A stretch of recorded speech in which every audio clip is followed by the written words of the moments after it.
adil dan benar jalan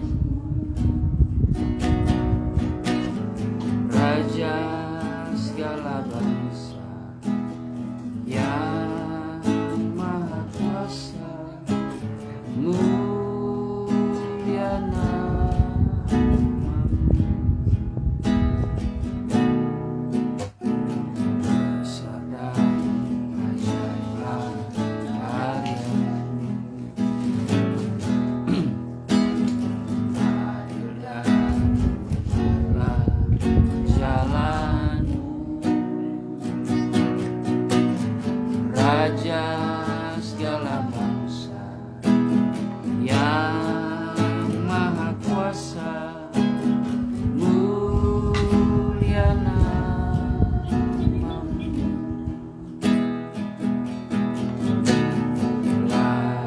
Layaklah segala bangsa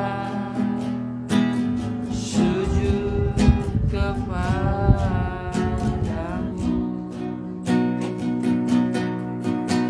sebab Kau Allah yang kudus, layak disembah.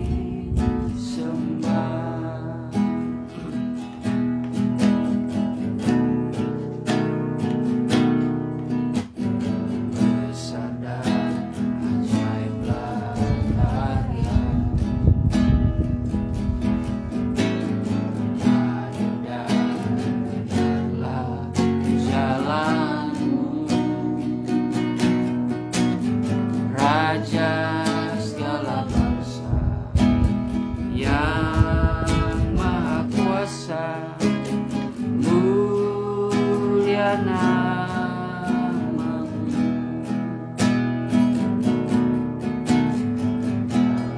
Layaklah segala bangsa sujud kepadamu,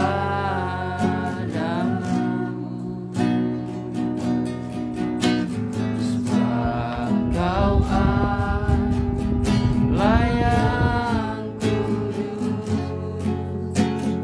layak disembah. Baik, puji Tuhan, Shalom. Mari segera kita mulaikan ibadah Beston puasa kita pada saat sore hari ini. Dengan hati yang bersungguh-sungguh kita mau naikkan doa, permohonan, pergumulan kita di hadapan Tuhan yang menjadi sumber jawaban dalam hidup kita. Puji Tuhan, ini doa pembukaan oleh Ibu Benita Situ. Maka pujian yang mengatakan kemurahan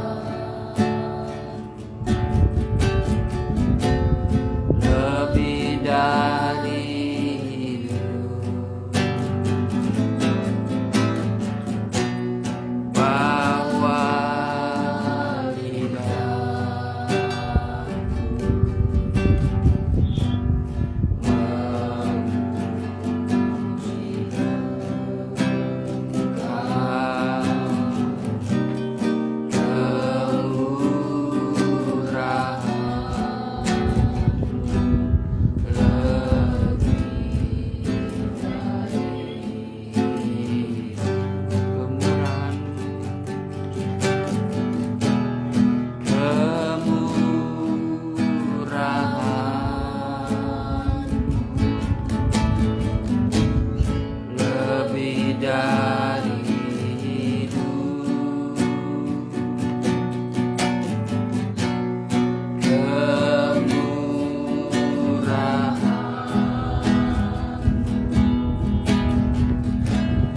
lebih dari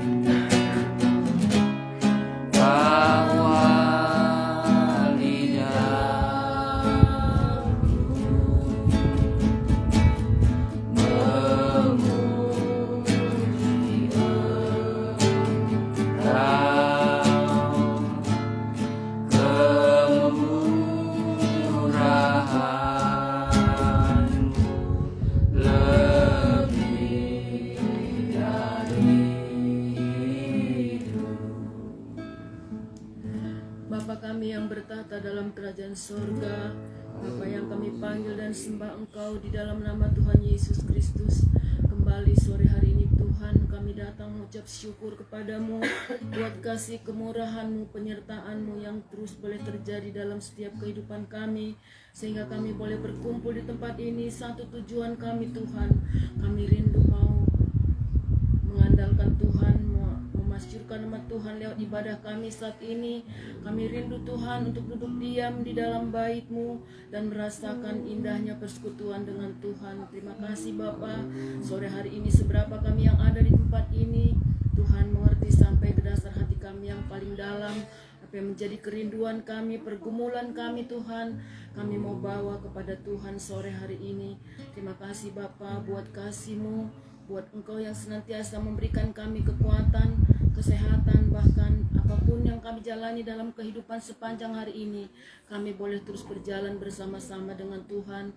Oleh sebab itu Bapa, kami terus mengandalkan Tuhan dalam kehidupan kami, sehingga sore hari ini kami boleh rasakan syukur kami naikkan kepada Tuhan lewat segala apa yang Tuhan sudah nyatakan di tengah-tengah kehidupan kami. Engkau Tuhan memberkati kami, mengurapi kami satu persatu, terlebih hamba-Mu yang akan menyampaikan kebenaran-Mu Tuhan. Biar Engkau Tuhan yang senantiasa memberkati hamba-Mu, agar semua kami yang ada saat ini kami boleh rasakan kuat kuasa dari Tuhan menyelimuti setiap kehidupan kami. Terima kasih Bapa. Kami percaya Engkau ada di tengah-tengah kami saat ini. Biarlah kiranya Tuhan senantiasa menjamah setiap kehidupan kami. Kuasa kegelapan dalam bentuk apapun yang mau coba-coba mengganggu kami saat ini, mengganggu jalannya ibadah kami, mengganggu hati dan pikiran kami. Kami mau panggil nama-Mu yang berkuasa dengan iman. Kami mau tolak, tengking, usir, hancurkan siasat kuasa kegelapan itu hanya di dalam nama Tuhan Yesus Kristus. Setan pengacau, Engkau keluar dari tempat ini.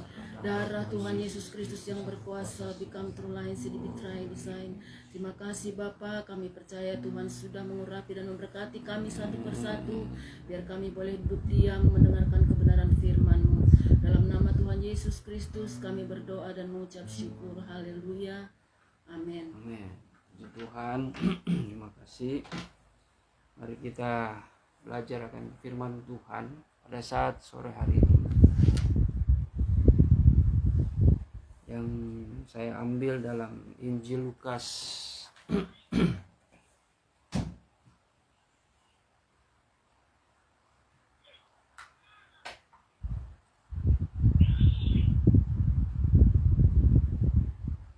Injil Lukas pasal 13.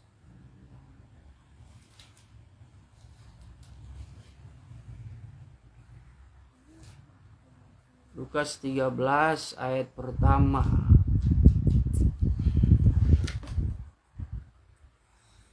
Lukas 13 ayat yang pertama sampai ayat yang ke-5. Pada waktu itu datanglah kepada Yesus beberapa orang membawa kabar tentang orang-orang Galilea yang darahnya dicampurkan Pilatus dengan darah korban yang mereka persembahkan.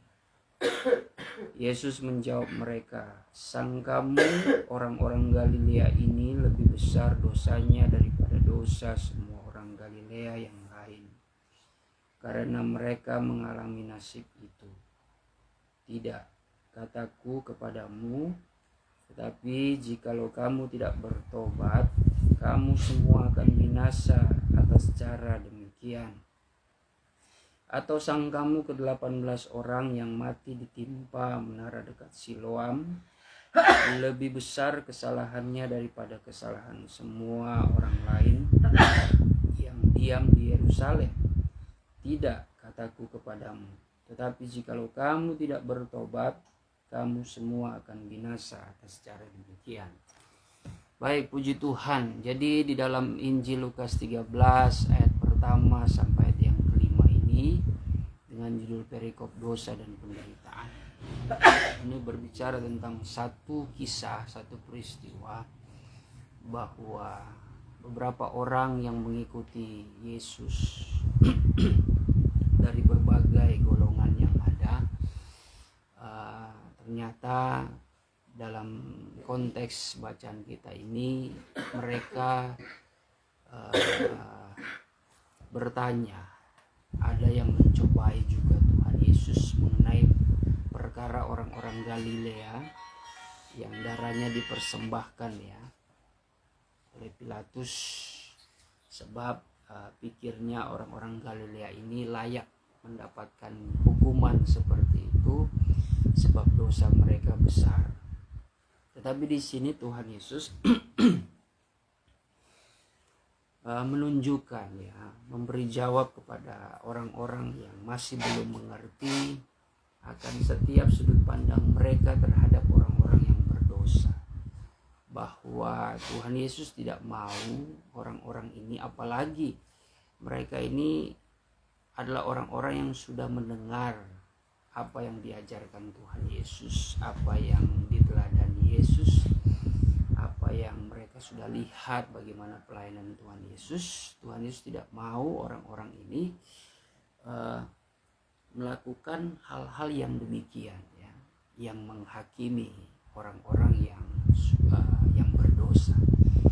Makanya Tuhan memberikan suatu pengertian, sesungguhnya orang-orang Galilea ini yang darahnya dipersembahkan itu ya tidak jauh berbeda dengan orang-orang lain, bahkan dengan pengikut-pengikut Kristus yang lain. Sebab setiap orang itu sejak jatuh dalam dosa tidak ada orang yang benar, tidak ada orang yang kudus di hadapan Tuhan. Makanya kalau kita melihat dari tulisan Rasul Paulus dalam Roma pasal yang ketiga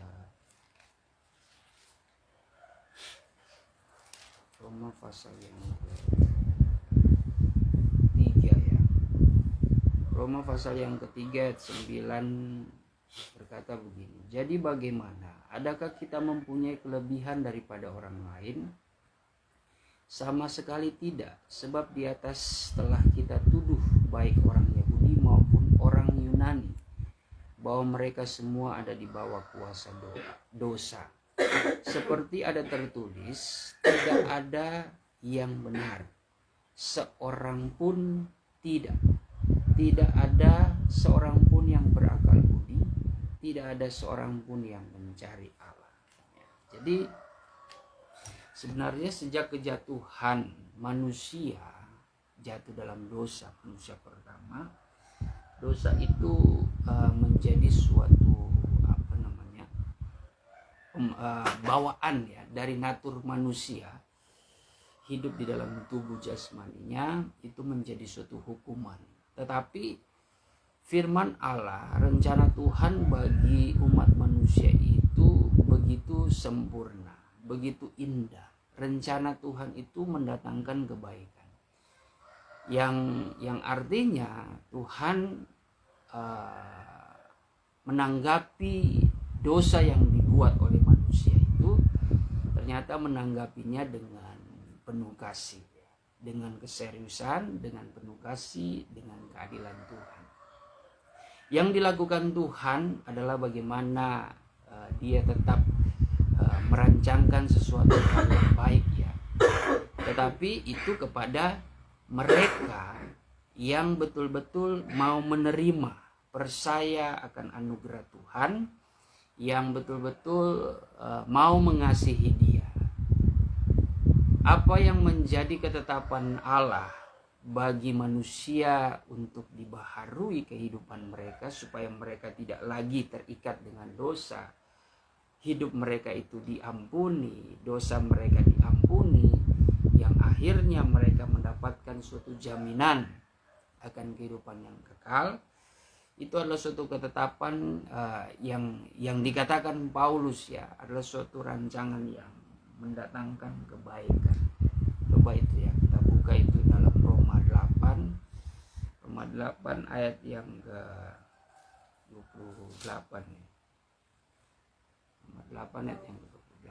Sekarang bahwa Allah turut bekerja dalam segala sesuatu untuk mendatangkan kebaikan bagi mereka yang masih hidup. Ya, jadi rencana Tuhan selalu mendatangkan kebaikan, tapi bagi orang yang mengasihi Dia.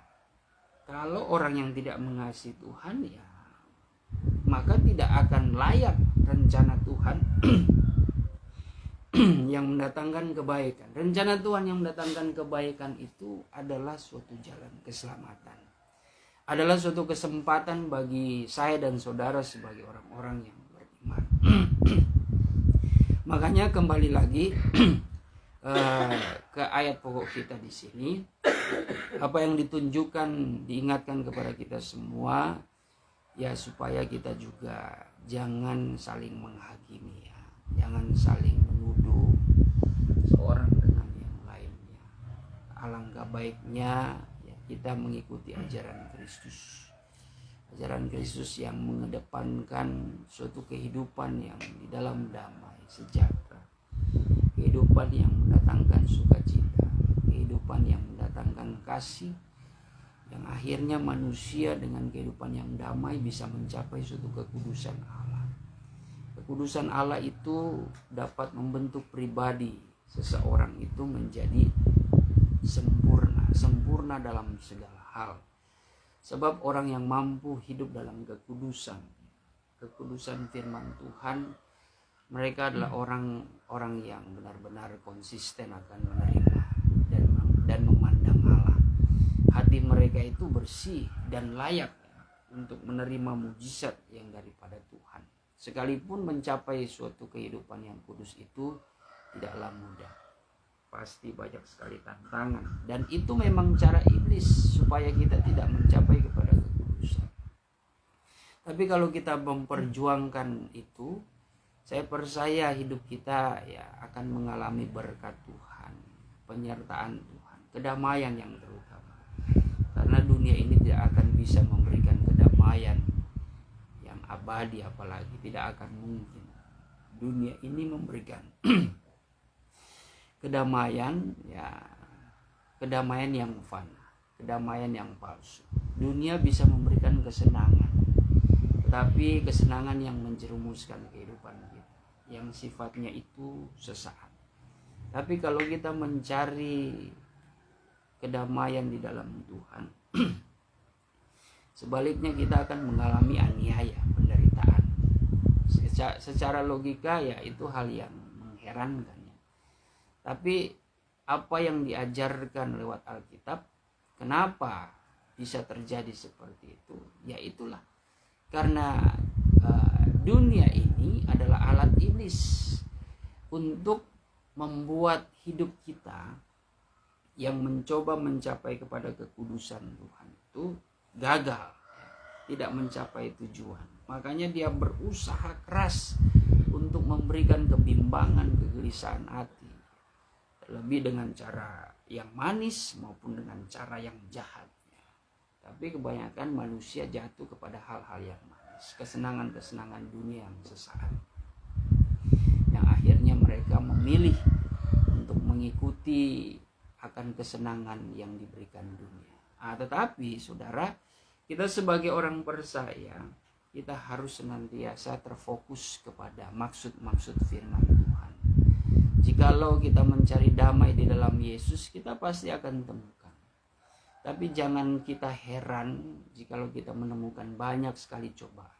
Itu semata-mata diizinkan Tuhan terjadi supaya untuk menguji iman kita. Apakah kita tetap bertahan dan tetap percaya bahwa di dalam Yesus tetap ada damai? Dan apakah kita bisa bertahan sampai kita memperoleh kemenangan yang diberikan Tuhan? Hal seperti itu hanya bisa dihadapi oleh orang-orang yang dewasa iman. Kalau masih anak-anak, ya akan mudah terpengaruh, pasti. Akan mudah terpengaruh, ya manja, cengeng dan sebagainya. Dikit-dikit mempersalahkan keadaan, dikit-dikit mundur dari panggilan. Nah itu yang terjadi. Ya, kalau kita mengingat khotbah hari Minggu itu suatu khotbah yang merupakan pukulan yang keras, walaupun penyampaiannya lembut ya, penyampaiannya itu sederhana, tapi ya itu sesuai kebutuhan ya. Penjabaran tiap-tiap jemaat itu berbeda. Bagi saya itu suatu firman Tuhan yang sempurna ya. Pukulan yang keras terutama bagi diri saya ya. Sebagai seorang hamba Tuhan yang dipanggil, diutus untuk melayani umat, melayani domba-domba yang terhilang itu, terkadang ya dari kisah Yunus yang kita ambil, jangan kita memilih-milih. Kadang kita juga diutus oleh Tuhan bagi kaum keluarga kita, bagi anak kita sendiri mungkin, bagi orang tua kita sendiri, atau bagi sanak saudara kita. Atau kita dipercayakan Tuhan dengan anugerah karunia roh itu, yang fungsinya itu bukan semata di dalam liturgi ibadah saja, dalam penyembahan, tapi karunia roh itu bekerja yang secara nyata itu adalah buah-buahnya, buah-buah Roh Kudus, kasih, sukacita, damai sejahtera dan sebagainya.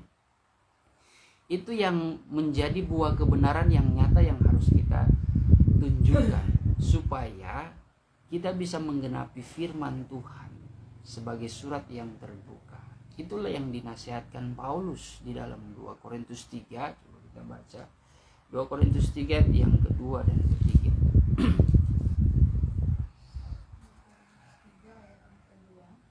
Kamu adalah surat pujian kami, yang tertulis dalam hati kami, dan yang dikenal dan yang dapat dibaca oleh semua orang. Karena telah ternyata bahwa kamu adalah surat Kristus, yang ditulis oleh pelayanan kami, ditulis bukan dengan tinta tetapi dengan roh Allah, roh dari Allah yang hidup, bukan pada loh-loh batu, melainkan pada loh-loh daging, yaitu di dalam hati manusia. Iya, jadi terang firman Tuhan itu bukan sebatas Alkitab ini, tapi Alkitab ini menjadi suatu wujud roh ya, yang tertanam di loh hati kita. Harusnya kan itu lebih lebih mendalam ya, lebih tertanam, dan kita lebih menjiwainya ya. Itu bukan suatu, di zaman perjanjian baru ini firman Allah, kuasa firman dan roh itu bukan semata-mata terpisah lagi ya, yang hanya sebatas tertulis, tapi bagaimana itu merupakan suatu wujud roh yang masuk ke dalam hati kita, yang tertulis, dan itu menjadikan hidup kita menjadi suratan yang terbuka. Yang perlu kita renungkan, kita ini adalah surat pujian ya. Artinya hidup kita ini menjadi kemuliaan bagi Tuhan. Nah, pada faktanya, kehidupan realitanya seringkali kita sulit ya. Banyak sekali pergumulan, tantangan yang kita hadapi, sehingga menimbulkan tekanan-tekanan dalam diri kita, dalam hati pikiran kita, yang membuat kita itu memberi dampak negatif karena tekanan-tekanan yang seringkali mungkin kita tidak mampu menahan semuanya, itu akhirnya kita lepas kendali ya. Sekali lagi itu tidak masalah ya, mungkin itu hal yang lumrah, asalkan itu tidak keseringan juga, tidak dilakukan dengan dasar kesengajaan. Namun kalau kita dalam hal ya, kita melakukan kesalahan dengan secara tidak sengaja ataupun sengaja tetapi tidak sering, selama ada roh Tuhan, selama ada firman Allah, itu pasti sangat berkuasa selalu memberikan teguran ya dalam hati kita, dan supaya kita mau kembali, menyesali kembali kepada jalan Tuhan, kepada perbuatan yang sudah diajarkan kepada kita lewat firman Tuhan. Karena firman Tuhan itu kan adalah suatu tulisan yang diilhamkan oleh roh itu sendiri, yang mengajarkan kita dan mendidik kita kepada kebenaran. Nah, kita harus usahakan itu.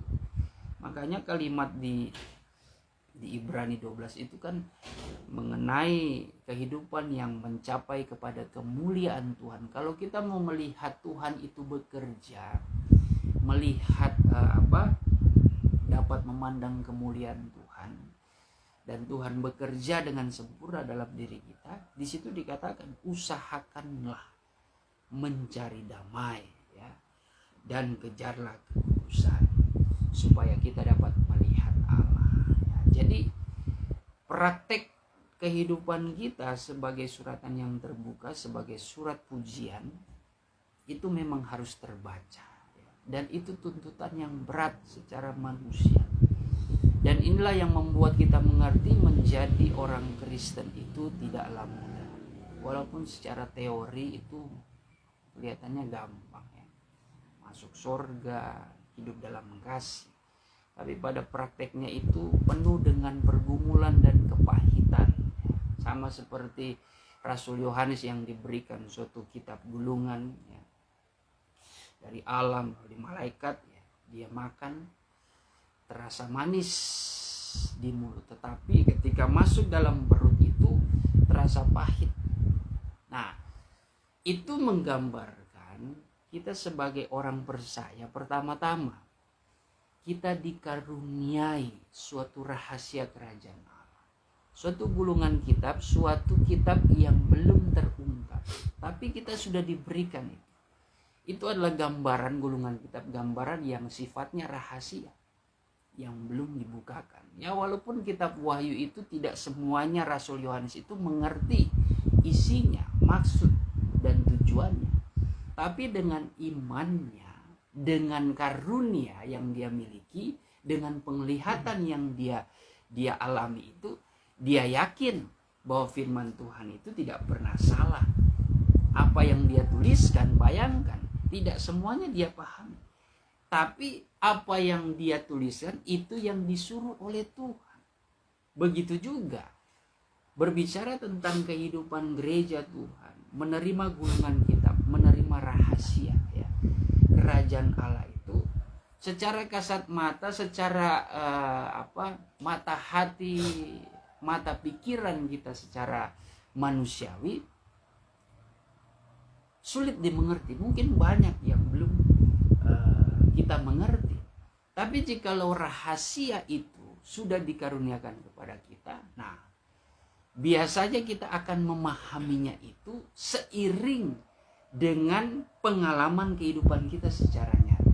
Terkadang kalau cuma sebatas teori kita dengar firman Tuhan, ya mungkin kita mengerti, tapi belum seutuhnya kita mengerti sampai kita mengalami di situasi yang sesuai dengan firman Tuhan yang kita terima. Ya. Makanya rahasia kerajaan surga itu sebenarnya hanya diberikan kepada murid-murid Tuhan ya, pada saat Tuhan Yesus masih ada di bumi. Coba kita buka itu ya. Matius 13 ayat yang ke-11.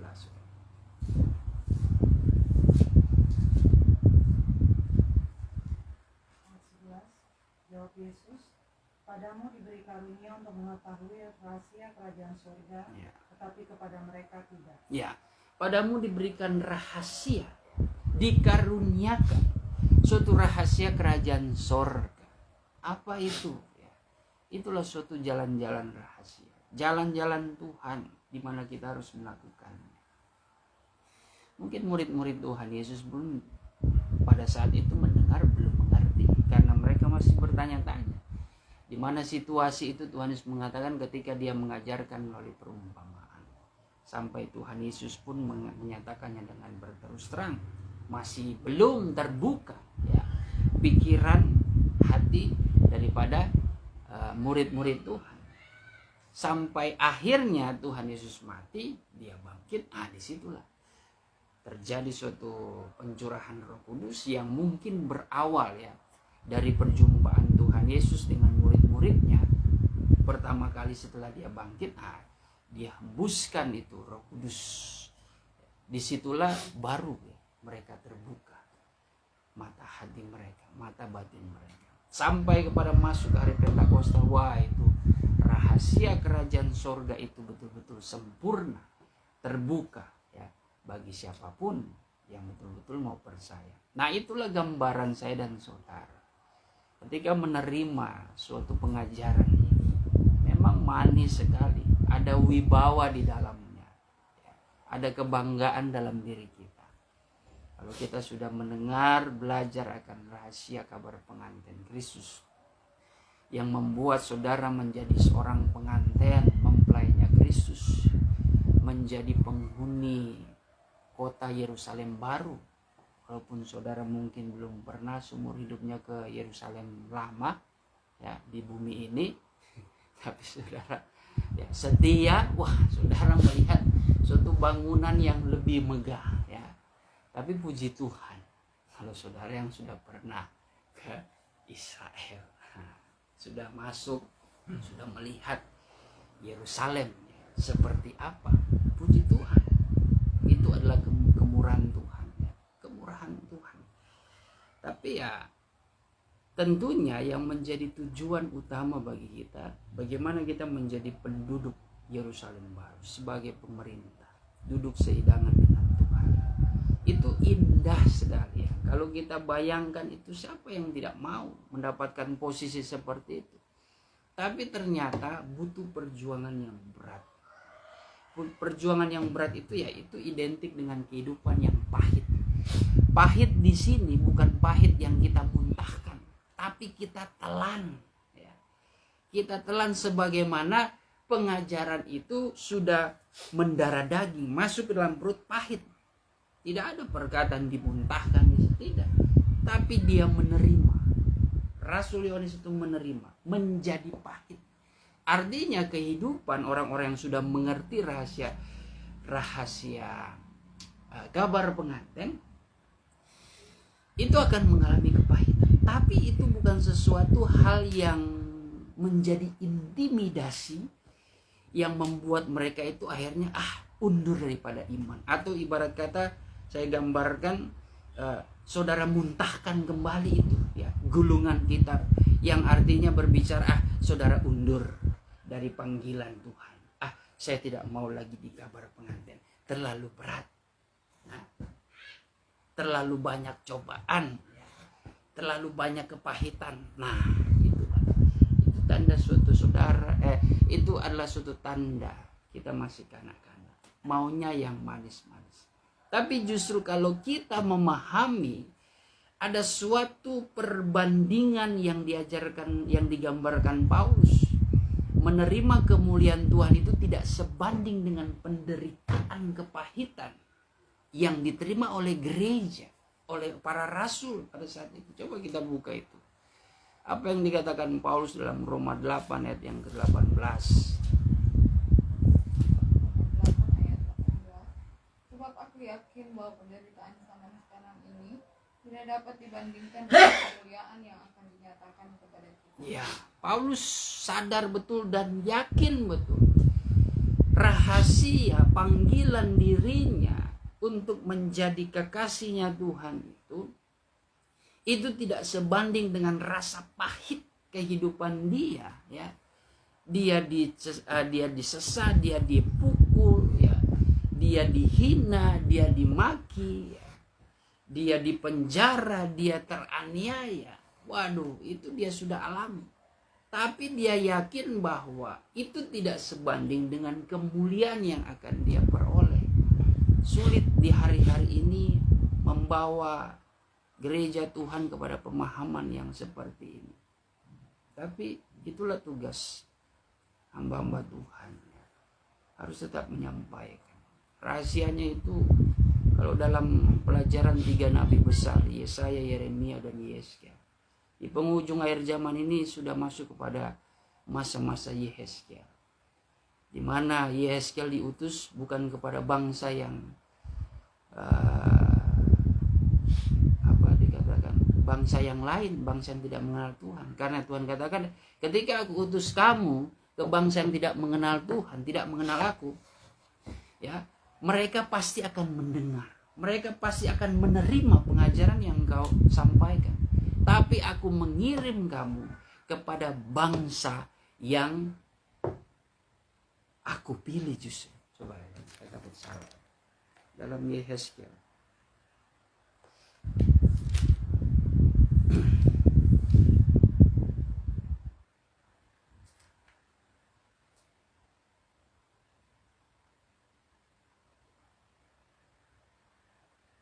Ya, Yehezkiel pasal 2 coba.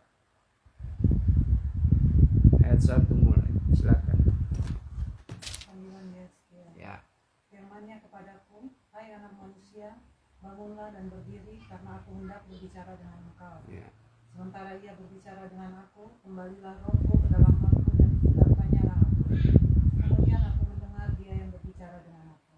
Firman-Nya kepadaku, hai manusia, aku mengutus engkau kepada orang Israel, pada bangsa pemberontak yang telah memberontak melawan aku. Ya. Mereka dan nenek moyang mereka telah mendurhaka terhadap aku sampai hari ini. Ya, jadi Yehezkiel diutus justru kepada bangsa pilihan Tuhan. Apa yang diterima oleh Yehezkiel ya, dalam suatu penglihatan dia menerima gulungan kitab sama seperti pengalaman Rasul Yohanes, itu berbicara tentang pengajaran ya.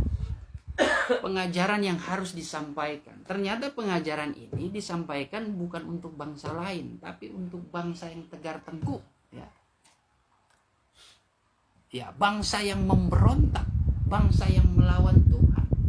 Nah, coba kita baca terus.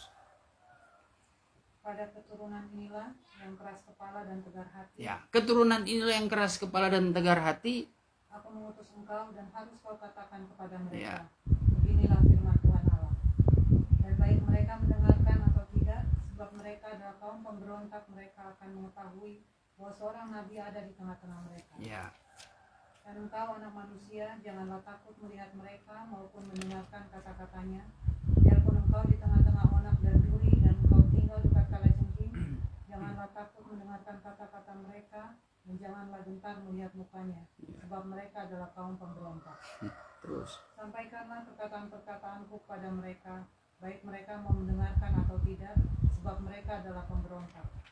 Dan engkau anak manusia, dengarlah apa yang kufirmankan kepadamu. Janganlah memberontak seperti kaum pemberontak ini. Ya. Ngangakanlah mulutmu Ngangakanlah mulutmu.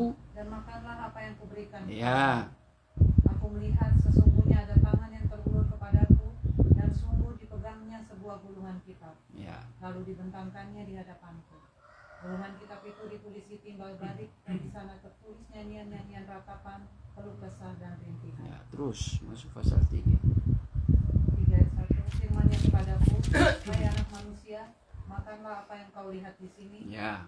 Makanlah gulungan kitab ini dan pergilah, berbicaralah kepada kaum Israel.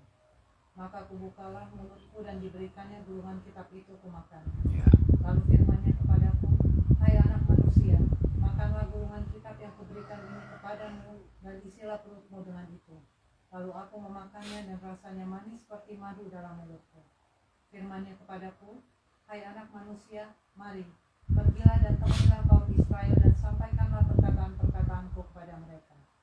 Sebab engkau tidak diutus kepada suatu bangsa yang berbahasa asing. Engkau tidak diutus kepada bangsa yang berbahasa asing Dan yang berat lidah. atau berat lidah, Tetapi kepada kaum Israel. tetapi kepada kaum Israel. Terus. Bukan kepada banyak bangsa-bangsa yang berbahasa asing dan yang berat lidah. Ya. Yang engkau tidak mengerti bahasanya. Ya, artinya bangsa-bangsa lain. Terus. Sekiranya aku mengutus engkau kepada bangsa yang demikian. Sekiranya Yehezkiel ini diutus kepada bangsa lain, Mereka akan mendengarkan. mereka akan mendengar itu. Terus. Akan tetapi kaum Israel tidak mau mendengarkan. Ya, aku. tapi kaum Israel tidak mau mendengarkan. Terus. Sebab mereka tidak mau mendengarkan aku. Karena seluruh kaum Israel berkepala batu dan bertegar hati. Terima kasih, sampai situ saja. Ya. Kalau kita baca itu bagaimana banyak sekali perkataan Allah yang nampaknya Allah itu seperti sakit hati terhadap umat pilihannya. Ya. Jadi ini yang saya maksudkan, hamba-hamba Tuhan ya, kabar pengantin justru diperhadapkan dengan umat Tuhan yang percaya, yang mengenal Tuhan. Kalau berbicara dalam lingkungan kabar pengantin itu nampaknya diberikan kepada orang-orang yang menerima, tetapi teguran-teguran itu juga itu datang kepada orang-orang yang ada di kalangan kabar pengantin juga. Ya. Jadi kabar pengantin itu sebenarnya terutama untuk kita yang sudah mengerti kabar pengantin. Kita yang sudah mengerti pengajaran justru seringkali kita yang berbuat ulah. Ya. Kita justru yang akhirnya membuat masalah. Kita yang ternyata bisa saja digambarkan kita yang adalah suatu kaum yang keras kepala, tegar tengkuk. Kabar pengantin itu kalau diberikan kepada, ibarat kata kepada gereja halamu, mereka terpana, mereka terpaku mendengarkan sekali.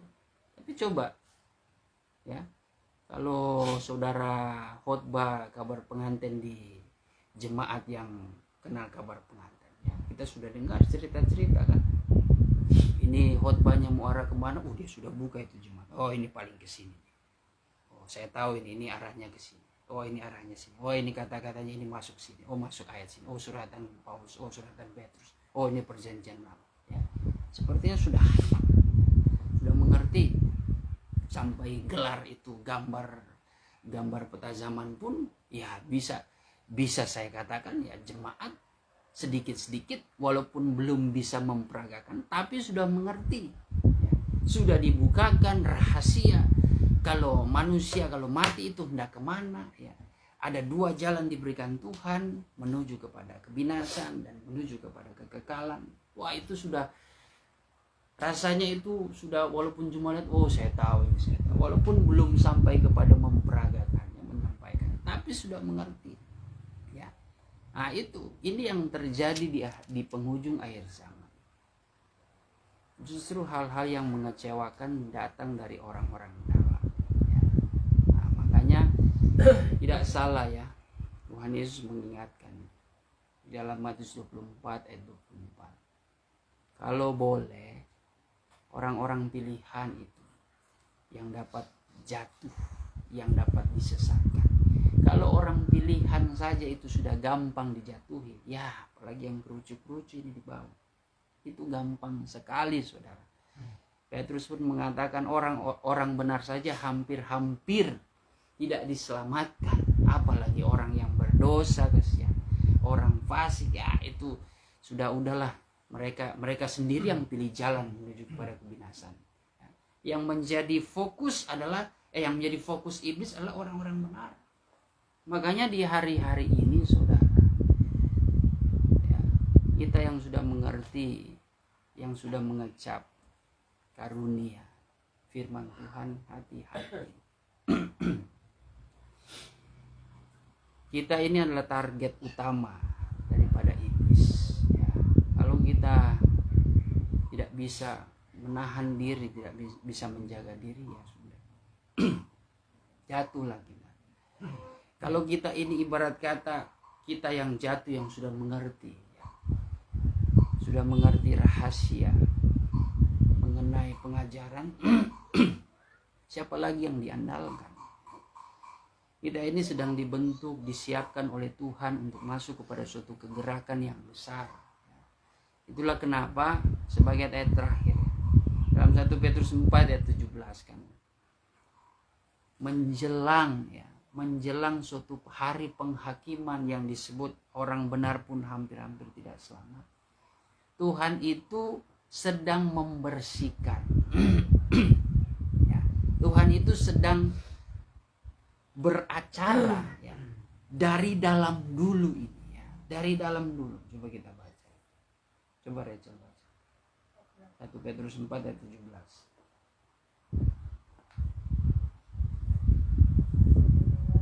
Karena sekarang telah tiba saatnya penghakiman dimulai ya. Dan pada rumah Allah sendiri yang harus pertama-tama dihakimi. Dan jika penghakiman itu dimulai pada kita, bagaimanakah kesudaraannya dengan mereka yang tidak percaya pada Injil Allah? Ya, terima kasih. Jadi kalimat penghakiman itu bermula dari rumah Allah. Ini suatu gambaran ya bahwa pembersihan itu ya bermula dari kita dulu ini. Ya. Kita dulu. Kalaupun ada sesuatu hal yang terjadi di kalangan rumah Allah saja, itu banyak terjadi sesuatu penyimpangan, ya apalagi orang berdosa. Apa kabar dengan orang berdosa? Apa kabar dengan orang fasik? Pasti sudah merata kena karena semua ukurannya itu dari rumah Allah, ukurannya itu dari saya dan saudara. Kenapa Tuhan memperhatikan saya dan saudara, orang-orang yang sudah mengenal kabar pengantin menjadi pusat perhatian? Karena dari situlah ya, dari kehidupan saya dan saudara ini Tuhan siapkan supaya nanti saudara akan menjadi saksi, menjadi berkat. Suratan Petrus mengatakan kamu dipanggil untuk memperoleh berkat ya.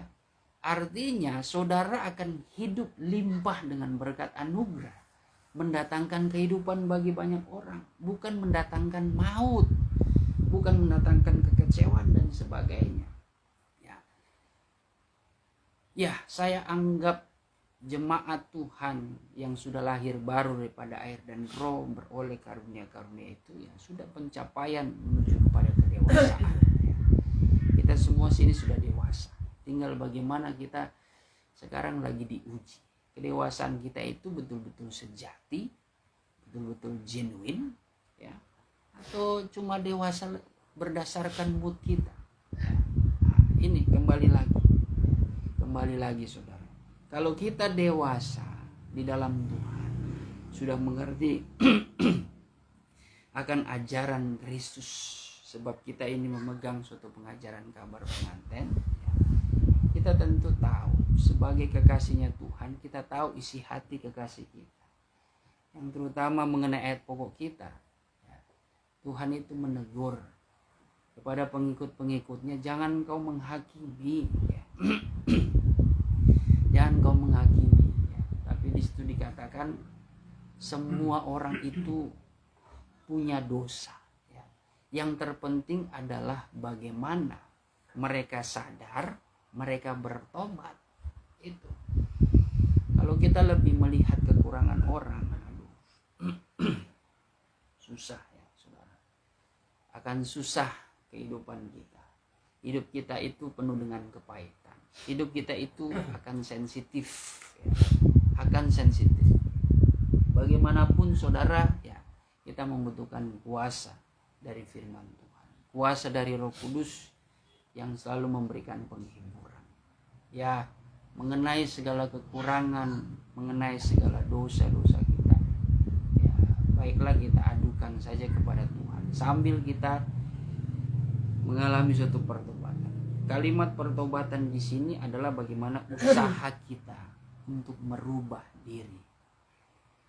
Pertobatan diri sendiri, usaha kita untuk merubah diri, ya. Lewat firman yang kita terima. Jangan kita mengharapkan orang lain yang berubah. Jangan kita mengharapkan orang lain yang bertobat sementara kita tidak perlu bertobat. Jangan seperti itu. Ya. Tuhan tidak menghendaki itu. Ya. Di dalam ayat pokok kita di sini bagaimana Tuhan menegur orang-orang yang terlalu memandang kekurangan orang lain. Kalau kita melihat ya kaum keluarga kita, tetangga kita, saudara seiman kita ada kekurangan, ya doakan saja. Itu pesan dari kami sebagai hamba-hamba Tuhan, harus tetap dapat menetralisir, ya. Kami tetap mengajarkan hal yang baik. Sumber motivasi yang kami berikan bukan dari hikmat kami semata-mata. Itu tidak berguna kata Paulus, ya. Tapi apa yang kami miliki, apa yang kami ketahui lewat firman Tuhan, itu yang kami berikan. Saudara mau terima, saudara mau tolak, saudara mau anggap firman Tuhan itu sia-sialah, ya. Saudara mau anggap kami ini terlalu banyak mengatakan firman Tuhan, ya. Kami hanya menyampaikan saja.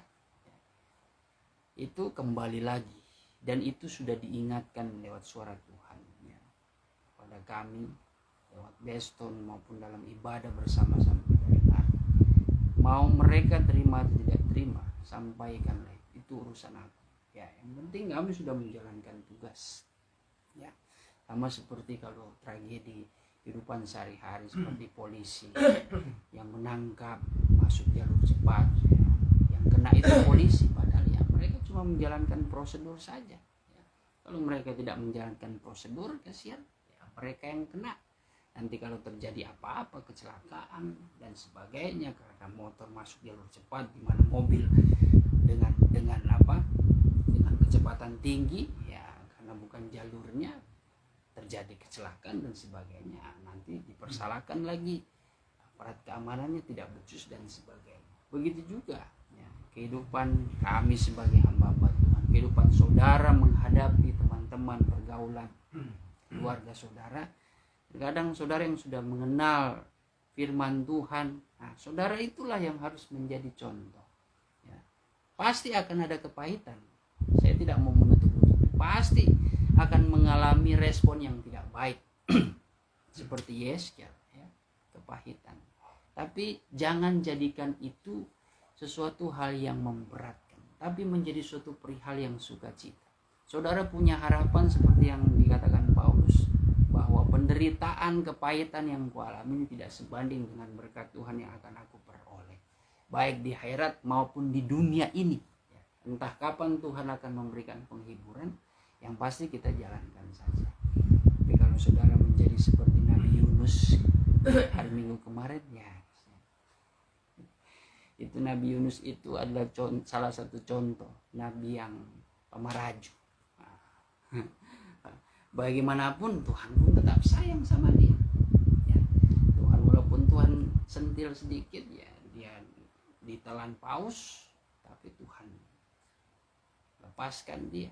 Bagaimanapun dia sudah memberitakan firman Tuhan, masih ada juga perasaan benci dengan kaum Niniwe, ya. Merasa tidak layak, aduh kasihan. Sehingga Tuhan mengatakan, layakkah engkau marah kepadaku? Ya. Sementara aku mengasihi bangsa ini, ya, yang dimana mereka tidak tahu memberi yang baik, mana yang jahat, tidak tahu mana tangan kanan, mana tangan kiri. Artinya berbicara tentang kehidupan yang benar, yang berkenan di hadapan Tuhan, dengan kehidupan yang salah. Itu mereka satukan. Mereka tidak mampu itu. Jadi mungkin peristiwanya bangsa ini ada yang melakukan hal-hal yang salah, tapi mereka anggap betul. Karena mereka pengertiannya belum sampai di situ. Ya. Tapi ketahuan ketika mereka mendengar perintah, ya, amanat, ya, yang melalui Nabi Yunus, bahwa Tuhan akan menunggang balikan bangsa ini, tempat itu, mereka langsung inisiatif berdoa, berpuasa. Ya udah, Tuhan lebih suka orang yang seperti ini, sadar diri, hancur hati, ada pertobatan, terlepas dari pemahaman dia kurang. Tuhan lebih suka seperti ini daripada umat Israel. Sudah banyak sekali terima pengajaran wahyu, namun mereka justru melawan, ya. Mereka yang buat ulah. Seperti Yunus yang sudah menerima perkataan Allah, wahyu daripada Tuhan, dia yang merajuk. Nah, ini kan, ya itu sangat baik sekali. Firman Tuhan itu saya anggap datang kepada kita itu selalu terlebih dahulu sebelum terjadi sesuatu. Ya, saya yakin dan percaya firman Tuhan yang kita sudah dengar jauh-jauh hari itu, kalau saudara tanamkan, ya, mungkin besok enggak kelihatan, bulan depan enggak, tapi ternyata tahun depan udah tiba-tiba. Kalau saudara tertanam, saudara ingat, ini hati-hati. Jadi saudara waspada. Tapi kalau saudara cuma dengar firman, skip begitu aja, udah saudara jatuh di sana ketika menghadapi tantangan. Ya, saya terlalu yakin itu. Ya, bukan membanggakan diri, tapi itulah pengalaman. Firman Tuhan sudah lebih dahulu, ketika datang, ternyata betul. Walaupun ya jatuh-jatuh juga, ya, sudah diberi peringatan masih aja melakukan. Itu seringkali kejelekan kita sebagai manusia. Tapi ya puji Tuhan, saya kira setiap firman Tuhan itu adalah hidup. Jadi biarlah semakin hari kita semakin dewasa dalam Tuhan, ya. Mintalah Tuhan tanamkan benih firman Tuhan itu supaya dia berbunga dan berbuah. Berbunga itu artinya firman Tuhan itu menjadikan hidup saudara indah. Firman Tuhan itu bekerja bersama-sama dengan karunia-karunia roh. Dan karunia-karunia roh itu yang membuat saudara akan mengeluarkan buah yang sesuai dengan benih yang saudara tanamkan. Puji nama Tuhan.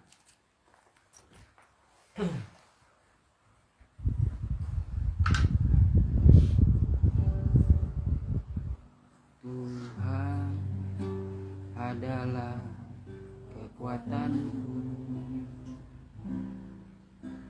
bersama Dia ku tak akan goyah. Ku kan terbang tinggi bagai raja wali, melakukan perbuatan yang besar. Ku kan terbang tinggi bagai raja wali dan melayang tinggi dalam kemuliaannya.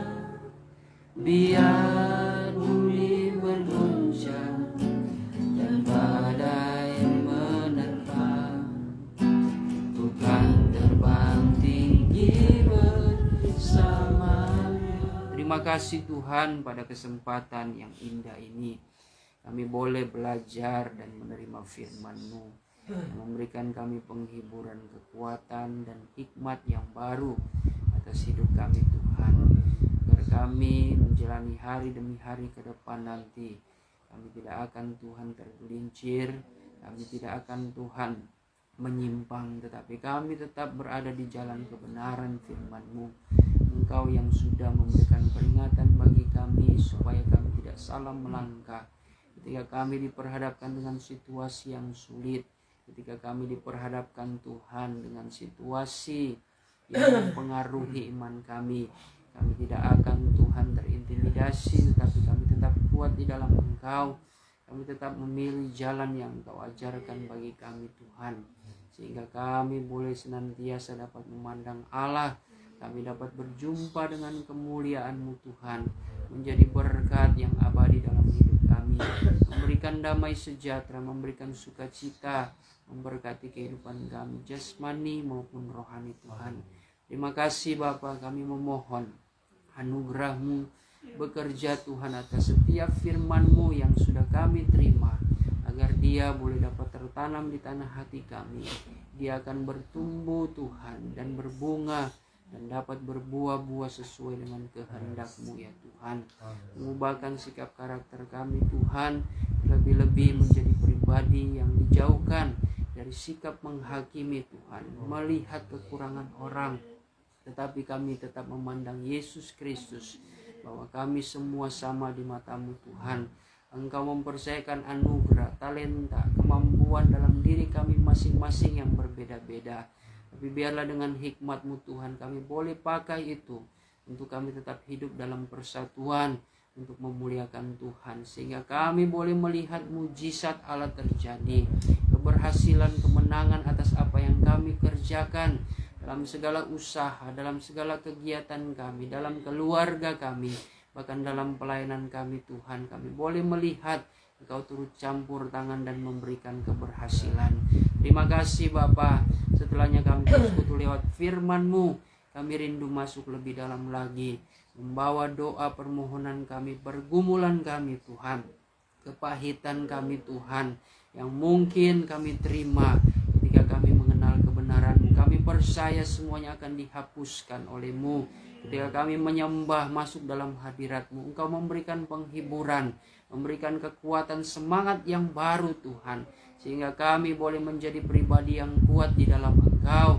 Kami boleh tetap menjadi terang. Oleh sebab itu Tuhan, di dalam penyembahan ini kami menolak segala kuasa setan yang mengintimidasi hati pikiran kami dengan berbagai cara. Kami tolakkan semuanya itu hanya di dalam nama Tuhan Yesus Kristus. Setan habis kau pergi keluar. Darah Tuhan Yesus yang berkuasa. Ridis ID Cry. Terima kasih Tuhan. Terpuji-pujilah nama-Mu. Kami siap menyembah Engkau dalam nama Tuhan Yesus Kristus. Haleluya. Sembah Kau.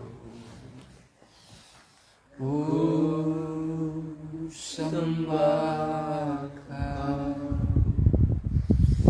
Engkau yang layak untuk sembah,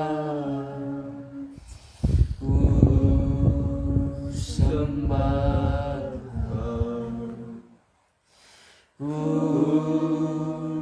sembahkan Engkau yang layak untuk ku sembah.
Hibur dengan Tuhan bagi saya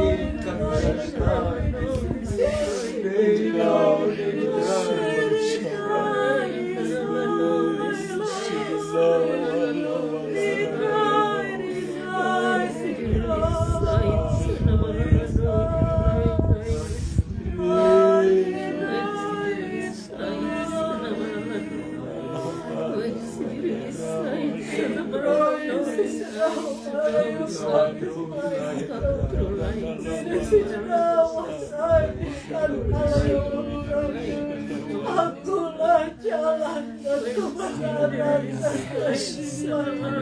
Tidak ada seorang pun yang dapat sampai kepada Bapa tanpa melalui aku. Bahagialah dan sejahteralah kamu, hai hamba-Ku dan anak-anakku, karena aku datang bersama-sama kamu, karena aku mengasihi kamu. Sudah mengertika kamu akan firman-Mu yang kudatangkan bagi kamu. Firman itu adalah aku sendiri, hai hamba-Ku dan anak-anakku. Dan aku akan selalu datang kepada kamu untuk menasihatkan kamu, menegur kamu dan menentang kamu, supaya kamu tetap dapat hidup di dalam aku. Dan kamu menjadi berkat-Ku dimanapun kamu berada, hamba-Ku dan anak-anakku. Aku mau supaya kamu kembali kepada kasih-Mu yang mula-mula. Di mana kamu sungguh-sungguh merasakan indahnya persekutuan dengan aku, hai hamba-Ku dan anak-anakku. Di mana aku selalu dapat berkata-kata dan langsung menyampaikannya kepada kamu di saat kamu memerlukan aku. Ini sih sedang oleh karena itu aku mau supaya kamu selalu tetap setia kepadaku dan berserahlah dengan penuh kepadaku, hai hamba-Ku dan anak-anakku. Perhatikanlah kehidupan kamu dan ukurlah kehidupan kamu dengan firman-Mu dan kebenaran-Mu, agar kamu dapat bertumbuh sesuai dengan iman dalam aku. Firman-Ku sudah sampai kepadamu dan berkata supaya jangan kamu menjadi hakim atas orang-orang di sekitar kamu. Engkau miliki adalah hakiman yang kamu pakai akan dipakaikan kepada kamu, dan ukuran-ukuran yang kamu pakai akan diukurkan kepada kamu, hai hamba-Ku dan anak-anakku. Oleh karena itu Serahkanlah hatimu senantiasa di hadapan-Mu. Petrus sedang supaya kamu tetap hidup dan hidupmu itu memuliakan aku. Begitu banyak hal-hal yang terjadi akhir-akhir ini, hai hamba-Mu dan anak-anak. Aku mau supaya kamu tetap awas dan waspada. Tetaplah kamu berdoa kepadamu dan jangan jauhi ibadah-ibadah kepadamu. Ingatlah di dalam ibadah itu banyak keuntungan yang akan kamu dapatkan, hai hamba-Mu, anak-anak. Bukan saja berkat-berkat jasmani, tapi yang terutama adalah berkat-berkat rohani yang dapat kamu rasakan. Dan itulah yang akan memberi kamu kekuatan menghadapi hari demi hari di dalam kebenaran yang kuberikan kepadamu. Kamu tahu aku mempunyai rencana yang indah kepadamu dan selalu kusampaikan kepadamu berkali-kali, hai hamba-Mu dan anak-anakku. Tetapi aku mau supaya kamu jangan lengah antara waktu. Walaupun kamu memegang dan percaya terhadap janji-janjiku, tetapi sikap hidupmu harus sesuai dengan janji-janji dan firman-Mu. Supaya apa yang kamu doakan itu akan terjadi kepadamu. Dan jika saat ini kamu belum mendapatkan jawaban atas doa-doamu kepadamu, bersabarlah hamba-Mu dan anak-anakku. Kuatkanlah dan teguhkanlah hatimu senantiasa. Karena aku yang berjanji, aku pasti akan menggenapinya. Aku tidak mungkin berdusta kepada kamu. Jika aku sudah berkata aku menyertai kamu, aku pasti menyertai kamu. Jika aku berkata aku menyembuhkan kamu, aku pasti akan menyembuhkan kamu. Jika aku berkata kuasa-Ku ada di dalam kamu, maka kamu akan memakai kuasa itu untuk memuliakan nama. Sudah mengertikah kamu, hai hamba-Mu? Janganlah kamu khawatir sedikit pun akan hidupmu, tapi serahkanlah segalanya kepadaku. Maka aku yang akan berjalan di depanmu, aku yang akan menuntunmu senantiasa.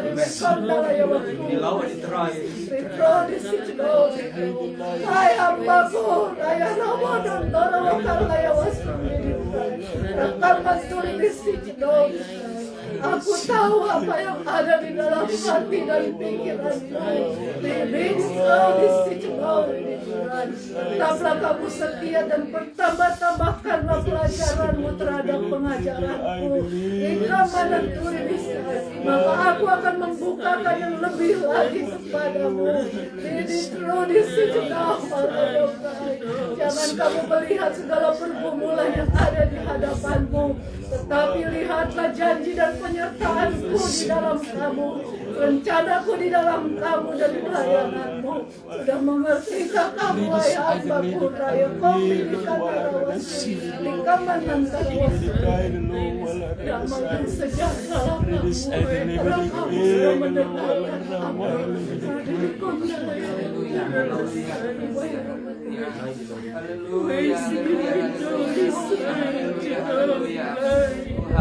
bersama hati anakku ini Tuhan, Kau berkati dia dengan anugerah Roh-Mu ya Bapa. Kau baptiskan dia dengan anugerah Roh Suci Tuhan, agar memenuhi, memberikan penghidupan, kekuatan atas kehidupannya. Oleh sebab itu segala bentuk kuasa kegelapan yang menghalangi berbagai cara, kami hancurkan di dalam nama Tuhan Yesus Kristus. Ratu Yesus yang berkuasa. Praise the Lord. Haleluya, haleluya, haleluya, haleluya, haleluya. Haleluya, haleluya, haleluya, haleluya, haleluya. Sembutkanlah ya Tuhan, jamalah hati anak itu Tuhan. Praise the Lord. Praise the Lord. Haleluya, haleluya, haleluya, terima kasih Tuhan, terima Terima kasih Tuhan. Waktu-Mu adalah waktu yang terindah bagi kami. Ajari kami untuk selalu sabar menanti waktu-Mu ya Bapa. Nanti bagaimana tangan-Mu yang ajaib Kau ulurkan, memberikan pertolongan, memberikan kesembuhan, pemulihan atas hidup kami Tuhan. Jangan sampai kami menyerah dalam keadaan situasi yang semakin hari Tuhan semakin sulit. Tapi biarlah Tuhan berkat sukacita sorgawi senantiasa kami rasakan menjadi penyemangat hidup kami Tuhan, untuk tetap jalani hari-hari depan dengan penuh harapan, sebab Engkau Tuhan akan menyertai kami Tuhan.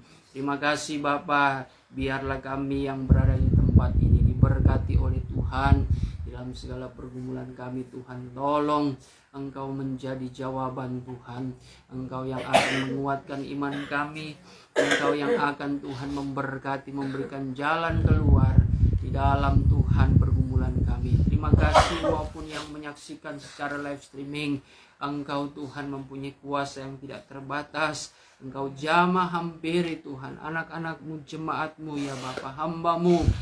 Engkau Tuhan memberikan kekuatan baru. Engkau menjadi jawaban Tuhan atas pergumulan dan doa mereka.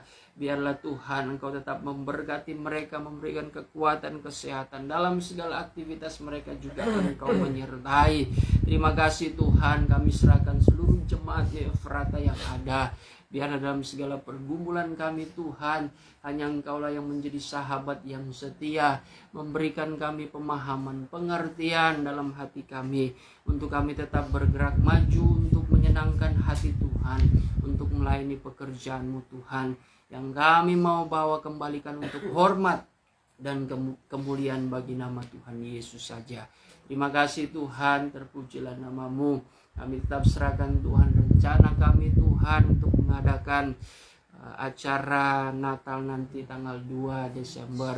Engkau yang berperkara Tuhan dengan kami. Segala apa yang kami butuhkan, yang kami perlukan, kami percaya Engkau mampu mencukupinya Tuhan. Dan biarlah kami mau kerjakan ini dengan ketulusan hati kami. Jauhkanlah, hindarilah kami dari segala gangguan, intimidasi, kuasa kegelapan yang begitu kuat mengganggu hati pikiran kami, yang seringkali menyebabkan perpecahan Tuhan, perselisihan, pertengkaran. Jauhkanlah Tuhan, tapi satukan kami Tuhan dengan tali kuasa Roh-Mu ya Bapa, agar kami juga boleh dapat merasakan berkat itu mengalir atas kehidupan kami, terlebih dalam kehidupan seluruh jemaat-Mu maupun simpatisan yang bersama-sama Tuhan ikut serta di dalam menjalankan suatu rencana kami mengadakan acara Natal ini. Terima kasih Bapa di sorga, panitia juga yang sudah terbentuk. Tuhan Kau memberikan hikmat, kekuatan, kesehatan sempurna tubuh jasmani maupun rohani Tuhan. Terima kasih Bapa. Kami akan akhiri ibadah Beston puasa kami pada saat hari ini. Biarlah kami yang sudah menyangkal diri semuanya tidak menjadi perkara yang sia-sia di hadapan-Mu, tetapi Engkau perhitungkan dan membalas berkat-berkat yang baru atas kehidupan kami semua. Terima kasih Bapa. Kami sudah berdoa dan mengucap syukur. Sempurnakanlah doa kami dalam nama Tuhan Yesus Kristus. Haleluya. Saudara dan saudariku yang dikasihi Tuhan, terimalah berkat damai sejahtera yang dianugerahkan Allah Bapa di sorga, oleh cinta dan kasih sayang anaknya yang tunggal, yaitu Tuhan Yesus Kristus, di dalam persekutuan Allah Roh Kudus, menyertai kita dan memberkati kita mulai hari ini sampai Tuhan Yesus datang kembali menjemput gerejanya di atas awan-awan yang permai, di dalam kemuliaan yang kekal sebagai Raja di atas segala raja. Haleluya. Amin. Puji Tuhan. Pada kita sudah selesai, kita akan memberikan persembahan.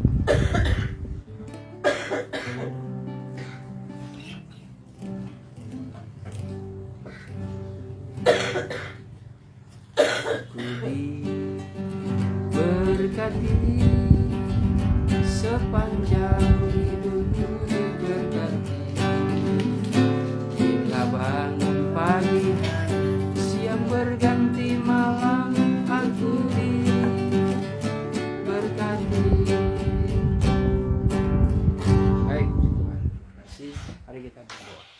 Bapa yang baik, Bapa yang kami muliakan Engkau dalam nama Tuhan Yesus Kristus. Terima kasih atas kekuatan iman dan firman-Mu yang kami sudah dengar. Semuanya menjadi penghiburan sejati atas hidup kami, yang selalu memberikan semangat untuk kami tetap setia dan mengandalkan Engkau dalam segala perkara. Terima kasih Tuhan, Kau melihat tangan-tangan jemaat-Mu yang sudah memberikan untuk hormat dan kemuliaan bagi Tuhan. Biarlah Engkau Allah sumber pancaran berkat, mengembalikan berkat yang baru berlipat kali ganda, berkat jasmani maupun rohani Tuhan. Engkau limpah ruahkan dalam kehidupan mereka. Terima kasih Bapa, sebentar juga kami akan menikmati berkat jasmani lewat makanan dan minuman yang ada. Suci kuduskanlah dengan firman-Mu, agar di dalamnya memberikan kekuatan, manfaat yang baik bagi tubuh jasmani kami. Kami peroleh dan kami pakai untuk Tuhan melayani mengiring Engkau. Kau memberkati Tuhan tangan-tangan yang sudah menyediakan semuanya. Kau berkati asal usul berkat yang ada. Bahkan Tuhan, Kau perhitungkan juga setiap jemaat dan simpatisan yang senantiasa mendukung di dalam pelayanan meja yang ada.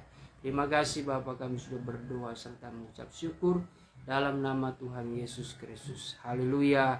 Amin. Baik.